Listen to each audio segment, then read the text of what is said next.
Dá prazer também a mim é vê-los fazer a obra de Deus. Faz a obra de Deus com muito carinho. Eu tenho o privilégio de dizer, eu e a minha casa servimos a Deus. Eu sei que isso não tem preço, mas para nós tem um valor assim incrível. Amados, nós nos sentimos honrados por estarmos aqui compartilhando uma palavra da parte de Deus, principalmente porque esse é o nosso chamado, né? Toda vez que eu vou para um congresso de família, eu me sinto muito à vontade, porque esse é o nosso chamado. Mas hoje eu quero muito mais do que simplesmente ministrar uma palavra para as famílias da igreja. Mesmo porque todas as vezes que sobe alguém aqui para ministrar alguma coisa, ministra para as famílias da igreja. É óbvio. Mas eu creio que essa peça que a gente assistiu ainda agora, eu acho que ela convenceu a todos nós de que nós precisamos cuidar um pouco mais das nossas famílias. Mas a dificuldade que muitos de nós enfrentamos é saber qual é a melhor maneira de fazer isso. Eu acho que não basta estarmos convencidos de que precisamos cuidar melhor da nossa família, se nós não soubermos como fazer isso. Esse é o nosso grande desafio. Eu quero que você entenda que tudo começa com os nossos relacionamentos. Quem não tem bons relacionamentos familiares, dificilmente vai conseguir edificar uma família funcional, uma família abençoada, porque tudo começa a partir dos nossos relacionamentos. Por isso mesmo, antes de lermos o texto sobre o qual nós vamos meditar, eu gostaria de fazer algumas considerações sobre família. Por quê? Porque hoje eu gostaria de ministrar sobre relacionamentos familiares. E eu gostaria de iniciar essas considerações usando uma frase que, apesar de muito repetida, apesar de muito batida, ela nunca deixou de ser verdadeira. É a frase que a gente ouve muito em congressos de família, de que a família é um projeto de Deus. Eu acho que isso é consenso, todo mundo sabe disso. A família é um projeto de Deus, ninguém tem dúvidas com relação a isso. Mas o que talvez ainda não tenha te falado, talvez o que você não tenha ouvido, é de que o projeto foi feito por Deus. Posso ouvir um amém? O projeto foi feito por Deus, mas a mão de obra para essa edificação é nossa. Deus nos entregou um projeto maravilhoso, perfeito. Mas quem tem que edificar a nossa família somos nós. Deus não vai edificar a nossa família por nós. Ele vai edificar a nossa família com um projeto lindo que Ele deu, mas vai fazer só através de nós. Ele vai nos instrumentalizar, Ele vai nos usar para que nós edifiquemos a nossa família. Então, qual é o nosso grande desafio? Amados, pensem comigo. Como Deus não teve como influenciar Deus na hora dele fazer o projeto, Deus foi soberano e fez um projeto perfeito. Não sofreu influência do inimigo. Agora Ele quer influenciar a nós. Para quê? Para que a gente não obedeça o projeto original de Deus. E Ele não conseguiu influenciar Deus. Por quê? Porque Deus é perfeito. Deus não se deixa influenciar. Mas, apesar de Deus ser perfeito, nós somos pessoas imperfeitas. E o que eu descobri, tentando ajudar famílias em crise há quase 20 anos, é que a maioria esmagadora, talvez, sei lá, 80, 90, 95% dos problemas que afligem as famílias, eles têm a sua origem em 3 causas principais. Se você nunca parou para pensar nisso, considere. Muito mais, mas muito mais da metade dos problemas enfrentados pelas famílias tem a sua origem em apenas 3 causas. São 3 áreas onde o inimigo investe pesado, porque ele sabe que essas 3 áreas são os pilares que sustentam uma família. Pastor, quais são essas? Ouçam, famílias enfrentam problemas. Primeiro, porque o casamento está em crise, e aí a família sofre. Segundo, porque a relação entre pais e filhos é uma relação sofrível, e aí a família enfrenta problemas. Ou então, porque a família ainda não aprendeu a lidar com o dinheiro. Então perceba se não é isso. Uma família em crise, ou tem um casamento mal resolvido, uma relação entre pais mal resolvida, ou uma relação com o dinheiro mal resolvida. E quando você senta para ouvir essas pessoas, você descobre que essas famílias estão enfrentando essas crises, porque elas não estão seguindo o projeto original de Deus. Amados, Jesus deixou um recado para nós, precioso, para o qual nós não temos dado a devida importância. Pastor, qual recado foi esse? Ele deixou para mim e para você um recado muito lindo em Mateus 26, 41, quando ele diz, vigiai e... Você já leu esse verso. Porque ele diz que o espírito pode estar pronto, mas a carne é sempre fraca. E por que eu estou dizendo isso? Porque normalmente, eu não sei se nessa igreja é assim, na minha pelo menos, eu vivo isso e é uma dificuldade. Normalmente o que acontece? Nós somos crentes raiz, cristãos verdadeiros. Normalmente, a gente ora muito, mas vigia aqui também. Pensei que era só na minha igreja. A gente ora muito, mas vigia pouco. E aí vem problema. Amados, o fato de servirmos a um Deus que faz milagres, o fato de servirmos a um Deus que faz milagres, não nos permite sermos negligentes. Você crê que Jesus nos libertou? Diga amém. Jesus nos libertou, sim. Hoje nós somos livres em Cristo Jesus. Mas não se esqueça de um detalhe que faz toda a diferença. O preço da liberdade é a eterna vigilância. Nós não podemos de maneira nenhuma deixar de sermos vigilantes. Ouça, nós temos que usar toda a nossa liberdade, aquela que foi conquistada em Cristo Jesus, com muita responsabilidade.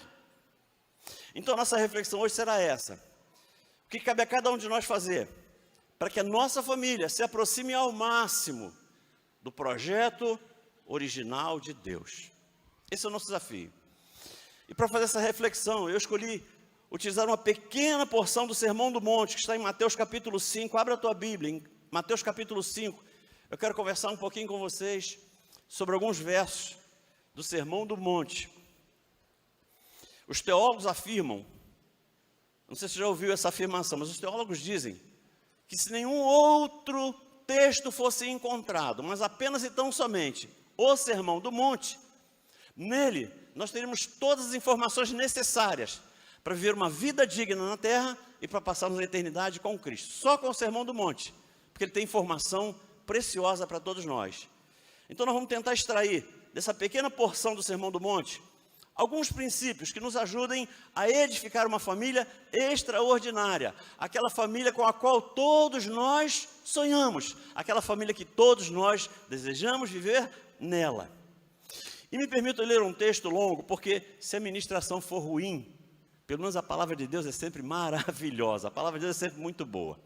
Eu vou ler Mateus capítulo 5, a partir do verso 17, acompanhe comigo, pode não ser a tua tradução, gosto muito de usar versões modernas, porque versões de Almeida tem palavras que a gente tem que ir no dicionário, ver o que significa, e versões modernas têm palavras do nosso cotidiano, a gente entende com mais facilidade. Diz assim, não pensem que eu vim para acabar com a lei de Moisés, ou com os ensinamentos dos profetas, não vim para acabar com eles, mas para dar o seu sentido completo. Eu afirmo a vocês que isso é verdade. Enquanto o céu e a terra durarem, nada será tirado da lei, nem a menor letra, nem qualquer acento. E assim será até o fim de todas as coisas. Portanto, qualquer um que desobedecer ao menor mandamento e ensinar os outros a fazerem o mesmo, será considerado menor no reino do céu. E por outro lado, quem obedecer à lei e ensinar aos outros a fazerem o mesmo, será considerado grande no reino do céu. Pois eu afirmo a vocês que só entrarão no reino do céu se forem mais fiéis em fazer a vontade de Deus do que os mestres da lei e os fariseus. 21. Vocês ouviram o que foi dito aos seus antepassados, não mate, quem matar será julgado. Mas eu lhes digo, qualquer um que ficar com raiva do seu irmão será julgado. E quem será o seu irmão, você não vale nada, será julgado pelo tribunal. E quem chamar o seu irmão de idiota, está em perigo de ir para o fogo do inferno. Portanto, se você estiver oferecendo no altar a sua oferta a Deus, e lembrar que seu irmão tem alguma queixa contra você, deixe a sua oferta ali na frente do altar, e vá logo fazer as pazes com o seu irmão. Depois volte e ofereça a sua oferta a Deus. Palavra do Senhor. Inclina tua cabeça, eu quero orar mais uma vez a Deus, pedindo graça a Ele. Senhor Deus, Pai querido, te damos graças, te louvamos e te bendizemos. Muito obrigado por permitir que a tua palavra seja oferecida à tua igreja, num país, num local onde isso é possível, isso é permitido, enquanto muitas outras nações, sequer alguém pode falar a palavra de Deus, aqui podemos. Então, muito obrigado. Fala com a tua igreja nesse momento, queremos ouvir a tua voz, e que ao sairmos por aquelas portas no final desta reunião, queremos ter a certeza ardendo em nossos corações, o Senhor nos trouxe aqui para falar conosco. Fala conosco, queremos ouvir a tua voz, assim nós oramos em nome de Jesus. Amém?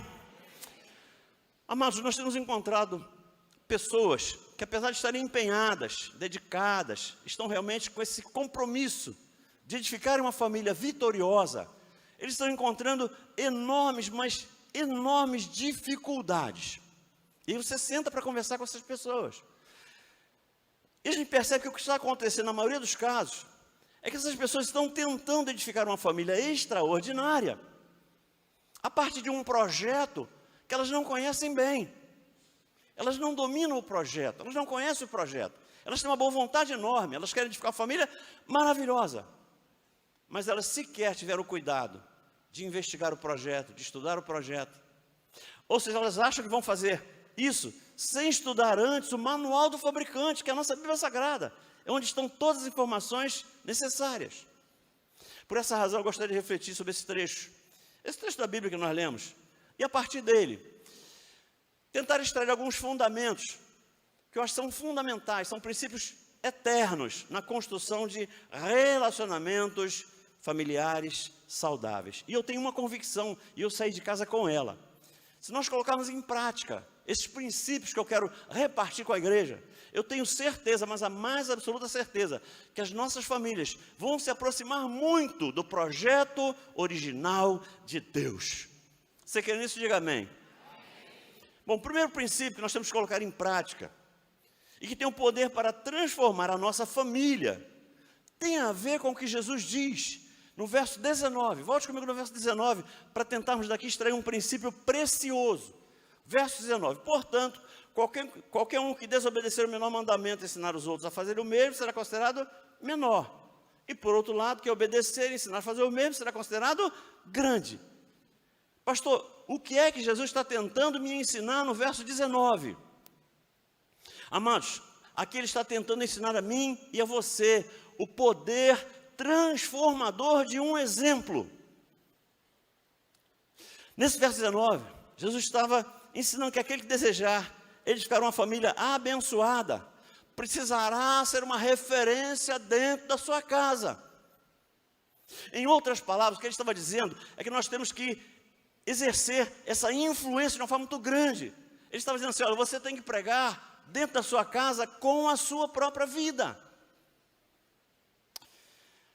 E para compreender fielmente o que Jesus estava tentando nos ensinar, eu quero fazer uma interpretação pessoal desse verso 19. Eu entendo que Jesus estava tentando nos ensinar é o seguinte, olha, quem desobedecer o menor mandamento, e com essa sua desobediência, induzir, incentivar, convencer os outros da sua família a fazerem o mesmo, será considerado pequeno. Mas por outro lado, quem obedecer à lei, e com essa sua obediência, motivar, desafiar, encorajar os outros membros da família a fazerem o mesmo, será considerado grande. Jesus estava nos ensinando que a maneira mais eficaz de alcançar a nossa família é a partir do nosso testemunho pessoal. Por quê? Um exemplo vale mais do que 1000 palavras. O exemplo arrasta. Aquele Jesus estava chamando a nossa atenção para uma realidade que muitos têm desconsiderado, que é o poder da influência que nós exercemos dentro da nossa casa. A pergunta que ele faz para mim e para você hoje é muito simples. Que tipo de influência você tem exercido dentro da sua casa? Qual tem sido a tua influência no meio da tua família? É isso que ele está perguntando para mim e para você. Você concorda que quando a gente aceita Jesus, a gente vira vitrine? Ainda mais no meio de uma família onde só nós nos convertemos. Aí é que a coisa fica estreita. Nós passamos a ser vitrine mesmo. Principalmente, por aqueles membros da nossa família que não aceitaram Jesus ainda. E aí a coisa fica complicada. Por quê? Porque eles vão querer ver, a nossa família vai querer ver, se Jesus verdadeiramente transformou a nossa vida, ou se simplesmente trocou a nossa roupa. A nossa família vai querer ver se Jesus transformou a nossa vida, ou se simplesmente mudou o nosso vocabulário. Amados, a nossa vida fala muito mais alto do que a nossa voz pode falar. Aquilo que a gente faz, aquilo que os nossos filhos veem a gente fazendo, influencia muito mais do que aquilo que a gente fala. Amado, eu preciso chamar a tua atenção para algo que tem me preocupado bastante. Será que o nosso comportamento, será que as nossas atitudes têm aproximado a nossa família de Jesus? Será que o nosso comportamento tem aproximado a nossa família da igreja? Guarde isso em seu coração. Antes de tentar ganhar um familiar para Cristo, grave isso é sério. Antes de tentar ganhar um familiar para Cristo, ganhe esse familiar para você. O que dá certo é isso. Primeiro eu ganho para mim, depois eu ganho para Cristo, e depois eu trago para a igreja. Tem gente tentando trazer o familiar para a igreja e não ganhou nem para ela mesma. Quantos estão entendendo o que Deus está falando? Diga amém. Afinal de contas, você quer ser considerado grande ou pequeno diante de Deus? A decisão é nossa, é pessoal, é intransferível. Queridos, nós temos que viver de tal maneira, grave isso, nós temos que viver de tal maneira dentro da nossa casa, que a gente tenha a autoridade para dizer aquilo que Paulo diz em 1 Coríntios 11:1. Paulo fala assim: sede meus imitadores, assim como eu sou de Cristo. Esse é um testemunho inquestionável. Esse realmente arrasta. Nós temos que ser exemplo dentro das nossas casas. Temos que ser instrumento nas mãos de Deus, nesse processo de edificação da nossa família. Deus quer nos instrumentalizar para poder nos usar, porque a responsabilidade por edificar uma família abençoada não é de Deus, é nossa. Queridos, não funciona, mas não funciona mesmo. Você chegar para um filho e dizer assim: olha, faça o que eu mando, viu? Mas não faz o que eu faço, não. Isso é lindo, é maravilhoso. Mas não funciona. Não funciona. Não adianta nada um marido falar para a esposa assim: olha, não olha para mim não, viu? Sou pecador igual a você, olha para Cristo. Isso é maravilhoso. Mas funciona? Não funciona. Não funciona. Não funciona. Pode tentar, fica lindo, fica bonito. Dá até para botar post em rede social, mas não adianta nada um pai ou uma mãe falar para uma filha ou para um filho assim: não adianta mentir não, porque mentir é pecado, viu? Aí toca um telefone. Fala que eu não estou não. Fala que eu não estou não. Porque pensem comigo, o que a gente está fazendo? A gente está com a nossa atitude induzindo um filho ou uma filha ao erro. E o que a palavra de Deus diz? Aquele que com a sua atitude induzir alguém a fazer o certo vai ser considerado grande. E aquele que com a sua atitude induzir alguém a fazer o erro vai ser considerado pequeno. Então a decisão é nossa. Nós queremos ser grandes ou pequenos diante de Deus? A decisão é nossa. É absolutamente nossa. Então, se eu tivesse que resumir esse primeiro princípio, eu diria que não basta dar conselhos. Precisamos ser...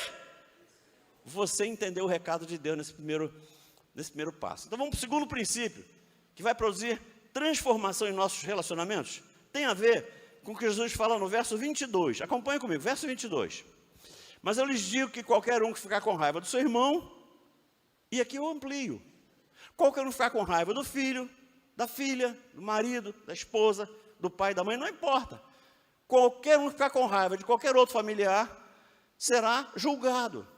Quem será o seu irmão, ou a qualquer membro da sua família, você não vale nada, será julgado pelo tribunal. E quem chamar o seu irmão, pai, mãe, filho, não importa, de idiota, está em perigo de ir para o fogo do inferno. Pastor, qual é esse segundo princípio que Jesus está tentando ensinar a mim? Queridos, esse segundo princípio, ele se chama graça. Graça, graça sobre graça. Pastor, não entendi. Eu vou explicar.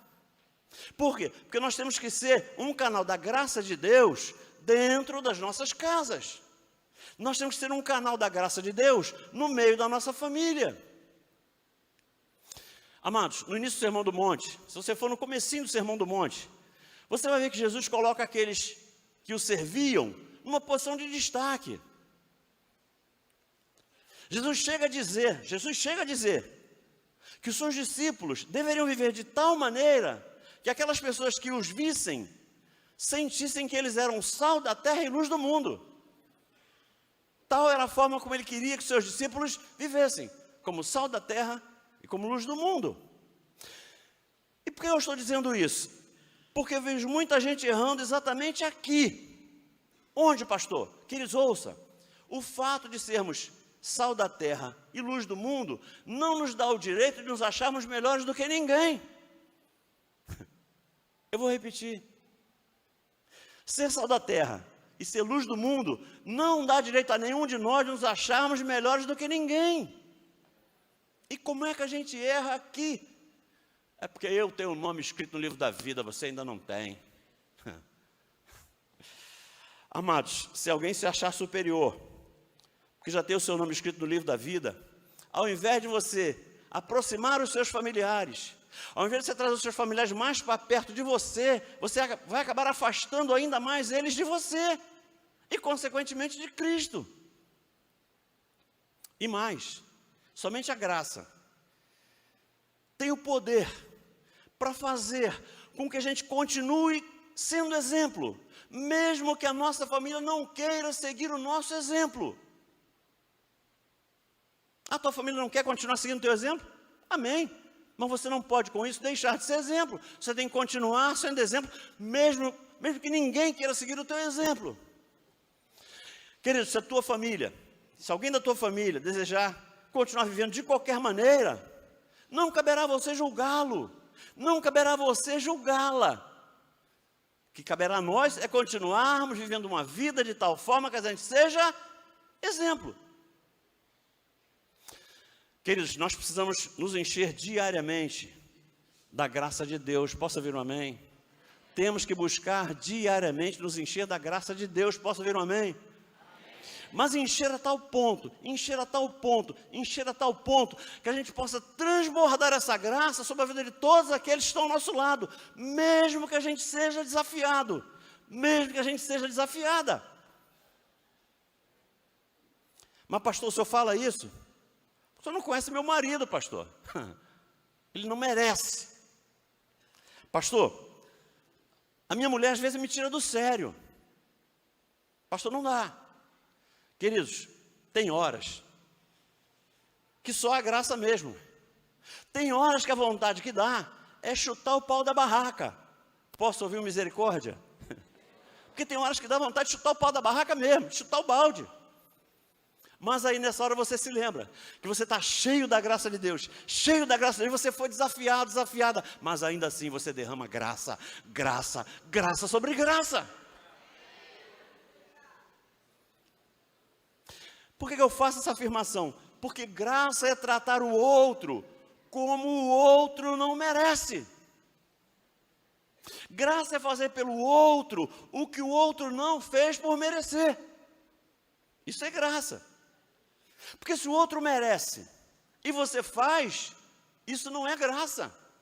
Você pode chamar do que você quiser, retribuição, gratidão, recompensa, você pode chamar de tudo, menos de graça. Porque graça é você fazer quando o outro não merece. Aí é graça. Aí é graça. Mas Jesus veio iniciar esse novo tempo na vida da humanidade. Ele veio iniciar a dispensação da graça. E se essa graça que nos constrange foi a maior marca do ministério de Cristo, ela tem que ser também uma marca forte nas nossas vidas. Nós somos discípulos de Cristo. Então ela tem que ser forte em mim e tem que ser forte em você também. Posso ouvir um amém? Amados, nós não vamos edificar a família com a qual nós sonhamos, tentando impor comportamentos. Como assim, pastor? Nós não vamos edificar a família com a qual nós sonhamos, tentando ditar regras. Nós não vamos resgatar a nossa família, exigindo que eles se submetam às leis de Deus. Mesmo porque, se eles não forem convertidos ainda, isso para eles, não diz nada. E às vezes são coisas com as quais eles sequer concordam. E a gente fica tentando empurrar a goela abaixo, tentando empurrar, porque eles têm que fazer assim. Porque está na Bíblia, tem que fazer. Gente, não funciona assim. Não é desse jeito. Ninguém muda por imposição de ninguém. Ninguém muda de fora para dentro. A gente só muda de dentro para fora.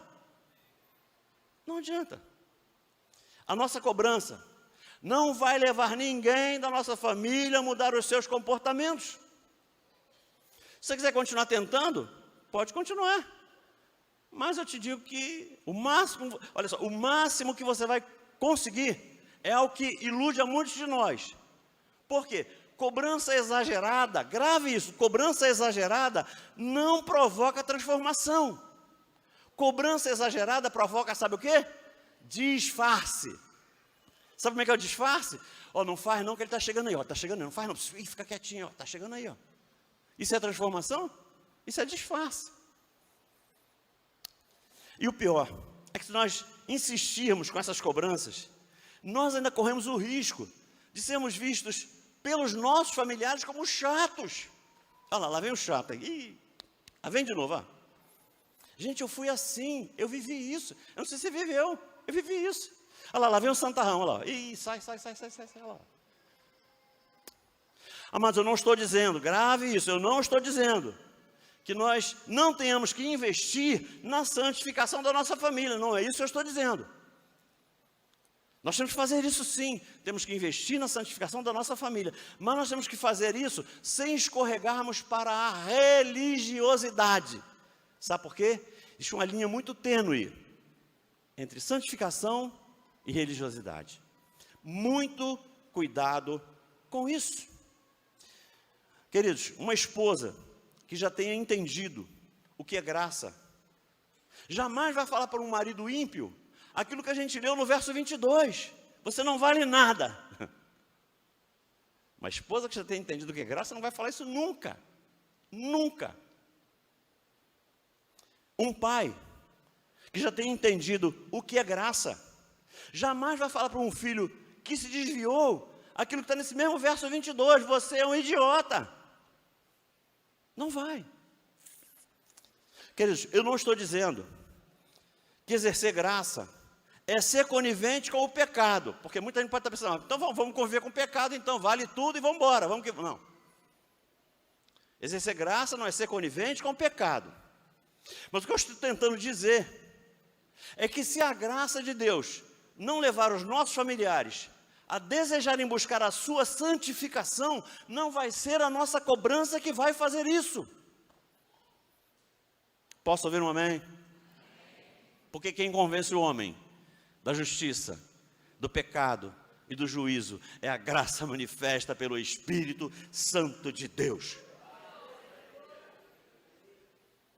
Amados, Jesus quer moldar o nosso caráter. Posso ouvir um amém?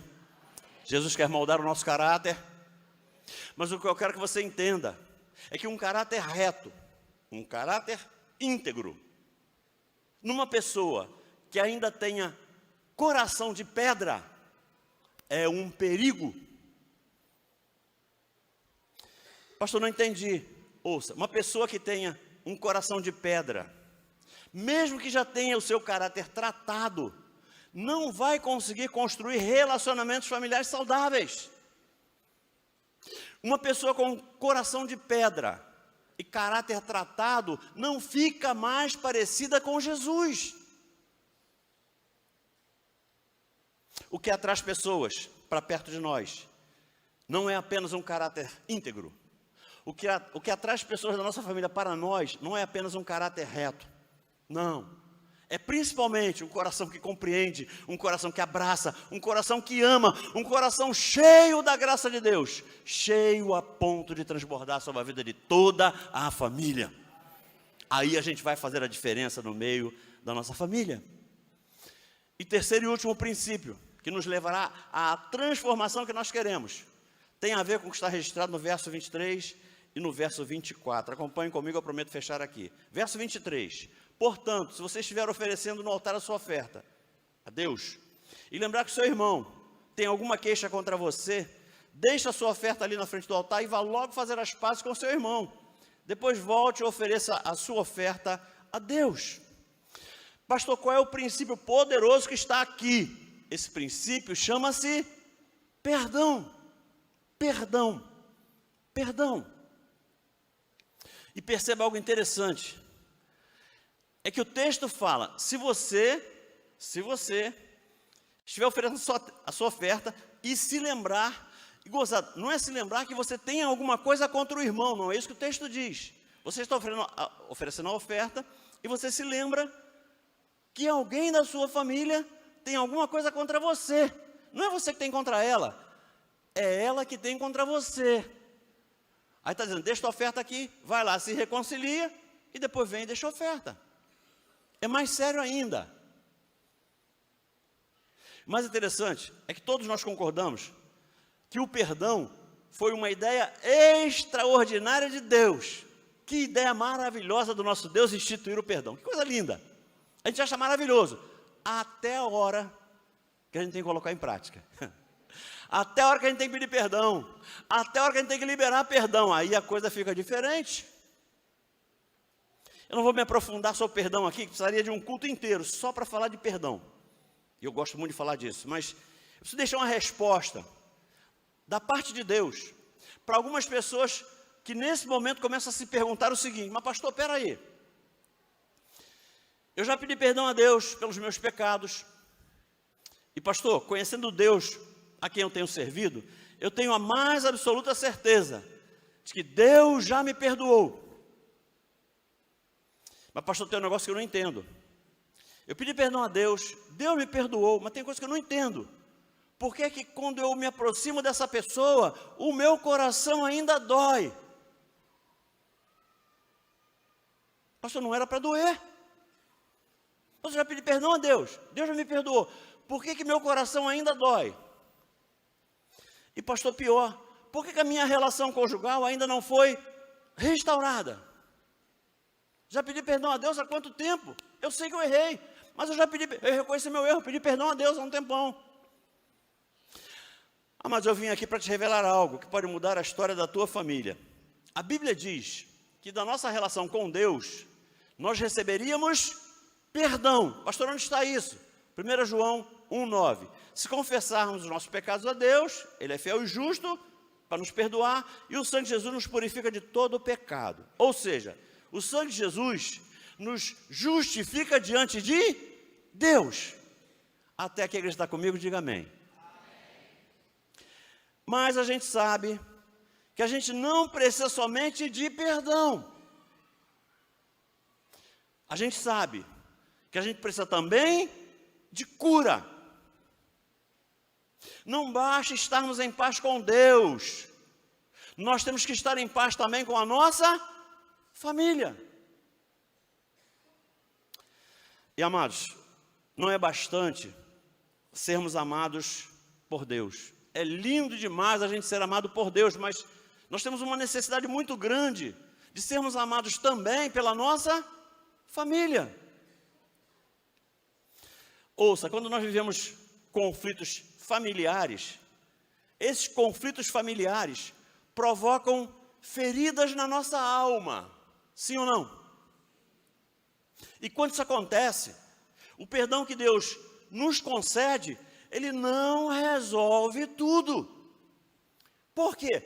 Porque esse perdão que Deus nos concede restaura a nossa relação com Ele, mas não restaura necessariamente e automaticamente a nossa relação familiar. Enquanto aquela ferida estiver aberta, a relação não se restabelece. Enquanto aquela ferida não cicatrizar, a nossa comunhão familiar não vai ser restaurada. Mas pastor, como é que eu resolvo isso? Esse é o meu caso, eu vivo isso. Deus nos deu essa resposta em Tiago 5, na parte A do verso 16, quando ele fala assim: portanto, confessem os seus pecados uns aos outros e orem uns pelos outros para serem salvos, sim ou não? Para serem curados, para serem sarados, para serem restaurados. Confessamos nossos pecados a Deus para sermos perdoados. Posso ouvir um amém? Mas nós temos que confessar também os nossos pecados àquela pessoa a quem nós ofendemos, senão nós nunca seremos curados, nós nunca seremos sarados. Eu vim aqui para te revelar que o perdão que vem da parte de Deus, ele realmente cura a nossa comunhão com Ele. Mas a cura na relação com o próximo só vem quando a gente trata com o próximo. Não duvido do que eu vou dizer. Não duvido do que eu vou dizer. Não vai chegar um dia, não espere chegar esse dia, porque não vai chegar. Não espere chegar um dia onde você acorde com um desejo incontrolável de pedir perdão a alguém. Porque a gente fica esperando esse dia. Não, vai chegar. Não vai chegar. Porque não é assim que funciona. Ouça, o processo do perdão não começa com sentimentos. Não, ele começa com entendimento. Esse processo do perdão não começa com emoção. Ele começa com a razão. E mais, perdão não significa necessariamente assumir que está errado. Porque nós temos esse hábito. A gente pensa que não, quem vai pedir perdão é porque está errado. Já está assumindo automaticamente que pisou na bola, por isso está pedindo perdão. Sim ou não? Mas isso não é verdade. Pedir perdão não é assumir que a gente está errado. Pedir perdão é assumir que o meu relacionamento familiar é muito mais importante do que o meu ego. Eu piso no meu ego para pedir perdão. Eu esmago o meu ego para pedir perdão. Não é porque eu esteja errado. É porque eu quero restaurar o meu relacionamento. Eu não quero viver separado da minha família o resto da minha vida. E o pior é que quando a gente erra e a gente sabe, o Espírito incomoda a gente, não incomoda, pastor? Quando a gente erra, a gente sabe. Vai alguém que errou no privado e a pessoa vai dizer, realmente, cara, eu pisei na bola. A gente sabe quando a gente errou. Só que normalmente parece que a gente se esquece do que tem que fazer, porque quando a gente erra, a primeira coisa que a gente tem que fazer é o quê? Bom, vou lá e vou pedir perdão, porque eu errei. Mas parece que a gente se esquece disso às vezes. Por que eu digo isso? Porque normalmente essa não é a nossa primeira atitude. A gente sabe que errou, mas a nossa primeira atitude dificilmente é ir até a pessoa e pedir perdão. Sabe o que a gente faz? Não sei se acontece com vocês. Normalmente a gente erra. Qual é a nossa primeira atitude? Eu vou na pessoa com quem eu deixei furo, e eu vou explicar para ela por que é que eu fiz aquilo. Sabe por que eu falei grosso com você? Pô, tu não viu o trânsito. No trabalho hoje foi terrível. Pô, foi um dia péssimo. Parece que ele está falando para a pessoa assim, ó, se você estivesse no meu lugar, tu faria pior que eu. Parece que você está tentando transferir a culpa para ela. Porque é assim, a gente explica, não adianta explicar, esse negócio já está ruim, já estragou, já azedou. E pior que a gente faz pior. A gente fala assim, sabe por que eu falei grosso contigo? Porque desde ontem que tu está me olhando atravessado. Desde ontem que eu estou reparando que você está me olhando atravessado. Sabe o que eu estou falando para a pessoa? A culpada é você. Eu só estou reagindo a uma atitude sua. Gente, a gente ficou criança. Já viu duas crianças brigando? Aí você fala, por que você bateu nele? Porque ele me xingou primeiro. Assim, putz. Por que você xingou ele primeiro? Porque ele me olhou de cara feia primeiro. Meu Deus do céu, por que você olhou? Aí ficou criança. A gente fica igual criança. A gente tenta culpar a circunstância, não deu certo. A gente tenta culpar o outro, não deu certo. Sabe o que a gente faz? Eu sei que aqui não faz não, pastor João. Aqui não faz isso na minha igreja. Quando não dá certo, a gente usa uma terceira estratégia. Vamos deixar isso por conta do tempo. O tempo resolve tudo. O tempo é o Senhor da razão. O tempo é o melhor remédio. Queridos, se o tempo resolvesse tudo, famílias não ficariam 5 anos, 10 anos, 15 anos sem se falar. Porque o tempo já teria resolvido. Então o tempo não resolve tudo. O tempo não resolve tudo. E ainda assim, se o problema não for resolvido, aí sim, a gente chega no ponto crucial, e aqui eu queria chegar. Eu amo. Sabe o que a gente faz? A gente tenta dar uma de crente. Se não deu para resolver de nenhuma outra forma, agora eu vou dar uma de crente e vou resolver. Sabe o que eu digo? Olha, eu sei que eu tenho que perdoar, pastor Júnior. Sabe o quê? Mas eu ainda não sinto de Deus perdoar ainda. Eu não sinto de Deus. Quer dizer, olha o que eu estou dizendo, gente. Olha o que eu estou dizendo. Olha, eu quero perdoar, mas Deus não me fez sentir ainda. E o culpado é quem? É Deus que não me fez sentir ainda. Ele é que me faça sentir, não senti ainda. Deus não me fez sentir ainda. Ou então a gente faz pior. Eu sei que aqui não tem isso, pastor, mas me perdoe. A gente fala assim, ó. Eu sei, mas Deus vai ter que trabalhar muito no meu coração para eu perdoar esse cara. O que a gente está falando? Deus não trabalhou ainda. Eu quero perdoar, mas Deus não trabalhou ainda. O que Deus está falando que não trabalha? A hora que Deus trabalhar no meu coração, eu perdoo, mas Deus não trabalhou ainda. O culpado é Deus. Querido, você pode dar a explicação que você quiser. Só que a única coisa que Deus ouve, você pode pronunciar uma frase linda e maravilhosa, mas Deus só ouve assim, ó. Eu não quero perdoar. Deus só ouve isso. Deus não ouve absolutamente nada. E a gente tem alguns ensinamentos preciosos que a gente se esquece deles. Gente, William Shakespeare falou um negócio tremendo. Ele fala assim, guardar ressentimento é como tomar veneno, esperando que a outra pessoa morra. Gente, já reparou que você guarda ressentimento de alguém? Aí a pessoa passa perto de você, o sangue ferve. A pessoa passa do teu lado rindo. Não, ela passa rindo, porque ela não tem nada contra você, você que tem contra ela. Gente, guardar ressentimento é ir num grande braseiro, pegar o maior toco de brasa que você encontra e sair atrás de alguém para acertar essa brasa nela. Você pode até acertá-la, mas o dano que essa brasa vai fazer naquela pessoa é infinitamente menor do que o dano que já fez na tua própria mão. Ah, mas eu fecho aqui porque deu a minha hora. Mas se a tua família ainda não é aquela que você gostaria que fosse, se você tem pedido a Deus para transformar a tua família, para que um dia ela se torne a família com a qual você sempre sonhou, eu creio que essa palavra veio direto do céu para você. Essa palavra veio do céu para mudar a sua ótica. Essa palavra veio do céu para mudar o seu entendimento. Essa palavra veio do céu para te alertar. Ouça, você acredita que Deus faz muitas coisas por nós, sim ou não? Sim ou não? Mas tem coisas que Ele vai fazer através de nós. É te instrumentalizando, é te usando, é fazendo com que você seja a pessoa que represente Deus aqui na terra.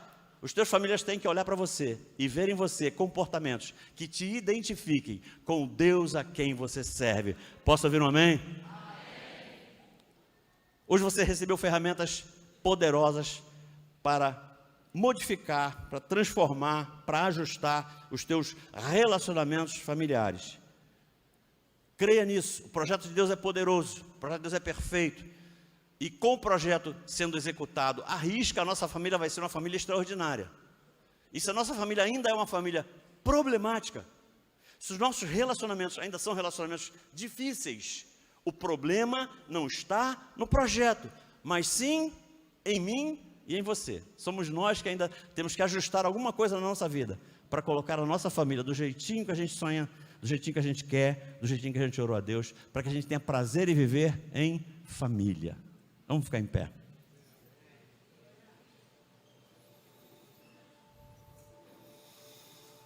E se por acaso você chegou até aqui e falou assim, pastor, na minha vida nunca faltou esse sentimento, esse comportamento de ser referência. Eu sempre busquei ser referência na minha casa. Pastor, nunca faltou na minha vida graça para ser derramada sobre a vida dos meus familiares, mesmo quando eu sou desafiado, desafiada. E pastor, nunca guardei ressentimento de ninguém. Eu sempre tive muita facilidade em liberar perdão e pedir perdão. Mas ainda assim, pastor, está difícil. Entendo e pratico o exemplo, a graça e o perdão, mas ainda vivo dificuldades. Eu gostaria de te dizer que Deus só entra numa causa quando as nossas possibilidades se esgotaram. Enquanto estiver sobre nossa responsabilidade, fazer alguma coisa na família, Deus não vai nos atropelar. Deus não vai passar na nossa frente. Num primeiro momento Ele tenta nos instrumentalizar, nos ensinar, nos orientar, para que a gente seja esse canal das bênçãos dEle dentro da nossa casa. E Ele só vai entrar com providência. Ele só vai considerar a possibilidade de realizar um milagre se todas as nossas possibilidades estiverem sido esgotadas. Aí sim, aí chegou a hora de Deus realizar milagre. E Ele é um Deus que faz milagre. Ele é um Deus que faz milagre. Amados, nós vivemos numa família dividida. E esse episódio da divisão da nossa família, ele originou a nossa conversão. Nós nos convertemos por uma cisão familiar. Um episódio que aconteceu que gerou essa divisão da família. E nós nos convertemos. Começamos a caminhar com Jesus. E passamos 16 anos, eu disse 16 anos, tentando, buscando. É lógico, sem maturidade cristã, com muita determinação, mas com poucas estratégias, verdade. Mas nós tentamos, sem sucesso, com a família dividida. Até que um belo dia, depois de minha esposa receber uma direção de Deus, nós resolvemos pedir perdão ao irmão mais velho dela,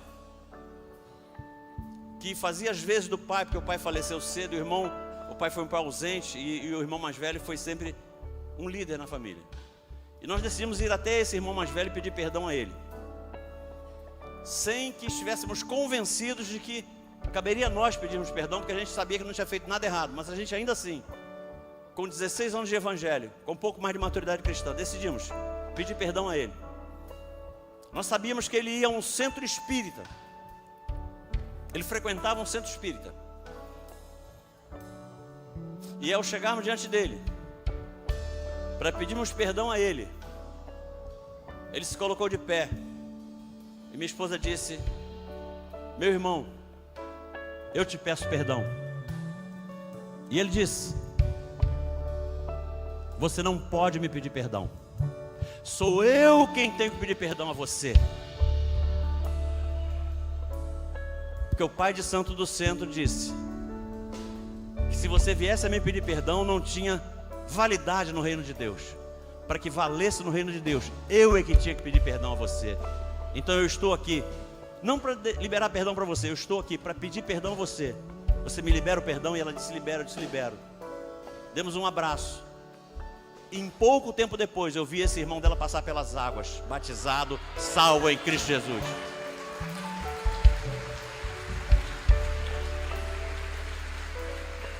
E aí eu aprendi que pedir perdão não é assumir que está errado. Pedir perdão é reconhecer que o relacionamento familiar é muito mais importante do que o ego. Saia daqui hoje determinado, determinada a chegar para aquele familiar teu onde você tem dificuldade de relacionamento e se consertar. Ah, pastor, não tem problema nenhum. A Bíblia diz: se você vier ao altar trazendo a tua oferta e se lembrar de que alguém tem alguma coisa contra você, venha ao altar, eu quero orar por você. Aquele Deus que fez milagre na minha vida vai fazer na tua. Aquele Deus que restaurou o meu relacionamento familiar vai restaurar os teus.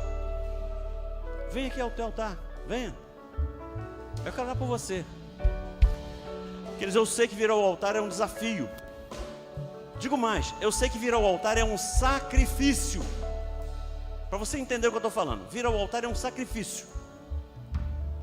Mas deixa eu falar uma coisa. Você não vai ver em toda a Bíblia Sagrada alguém que tenha sacrificado a Deus e imediatamente depois não tenha tido uma linda história de vitória para contar. Porque Deus não brinca com o nosso sacrifício. Deus não brinca com o nosso sacrifício. Essa hora não é hora de olhar para a direita, para a esquerda, para frente e muito menos para trás, porque o teu socorro não vem daí. O teu socorro vem do alto, daquele que é autor e consumador da nossa fé. É de lá que vem o teu socorro. Eu quero te encorajar a sair daqui hoje, determinado, determinada, a restaurar relacionamentos. Chegue para cá, fica aqui, fica aqui. Eu quero te desafiar a fazer isso. Mas pastor, já entendi o recado, eu vou sair daqui e vou fazer isso. Deixa eu te falar outra coisa. Deixa eu te falar uma outra coisa. Ao sair por aquelas portas, o inimigo não desiste. Se tem uma coisa da qual ninguém pode acusar o inimigo, é dele ser preguiçoso, porque preguiçoso ele não é. Ao sair por aquelas portas, o inimigo vai falar no teu ouvido. Quer dizer que tu vai tentar restaurar esse relacionamento só por uma palavra que você ouviu? Seu trouxa. O que eu quero dizer para você é que vir aqui ao altar não te livra de ouvir isso. Vir ao altar não te exime de ser tentado pelo inimigo. Mas eu te falo um negócio, que eu quero aqui orar por essas pessoas, para que elas sejam blindadas,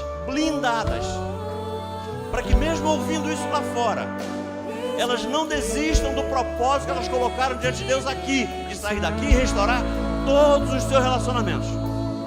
Elas vão ouvir, o inimigo vai tentar, mas ele não vai conseguir. Elas vão completar o propósito que elas colocaram no coração delas aqui hoje. Eu creio nisso. Por isso vem aqui. Eu quero que Deus te blinde,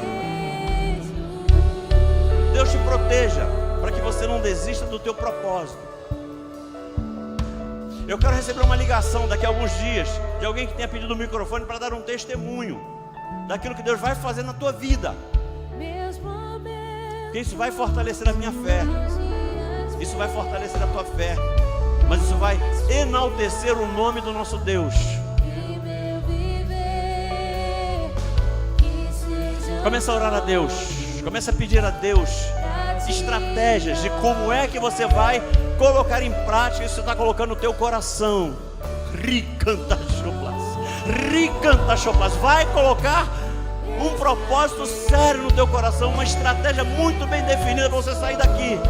E você saia daqui sabendo o que é que você deve fazer, como é que você deve agir, por que pessoa você deve começar a restaurar o teu relacionamento familiar. Começa a falar com Deus. Começa a falar com Deus. Eu quero colocar a minha fé à tua disposição. Eu quero te ajudar em oração para que você saia daqui realmente vitorioso, vitoriosa. Senhor Deus Pai querido, te damos graças, te louvamos e te bendizemos. Aqui estão teus filhos, que a despeito do que possam pensar deles, a despeito da posição que ocupam na igreja, a despeito de cargo, a despeito de qualquer coisa, saíram dos seus lugares, vieram até o altar, porque eles creem que para o Senhor é muito mais importante vir aqui do que ficar preocupado com aquilo que as pessoas vão pensar. Por isso eu peço, honra a fé dos teus filhos, honra aquilo que os teus filhos estão fazendo aqui no altar, e dê a eles a estratégia necessária para que eles possam restaurar todos os seus relacionamentos familiares. Isso possa engrandecer o teu nome no meio da família, e aqueles que ainda não te conhecem possam querer conhecer o Deus a quem os teus filhos servem. Isso sirva de inspiração para que eles possam ser desafiados a darem uma chance a Deus, para que Deus possa realizar uma grande obra na vida de toda a família dos teus filhos. Mas conhecendo Deus a quem nós servimos, eu já te agradeço. Deus, muito obrigado. Assim nós oramos, em nome do teu Filho amado Jesus. Amém e amém. Você crê na tua vitória? Então volte para o teu lugar com a tua vitória. Volte para o teu lugar com a tua vitória.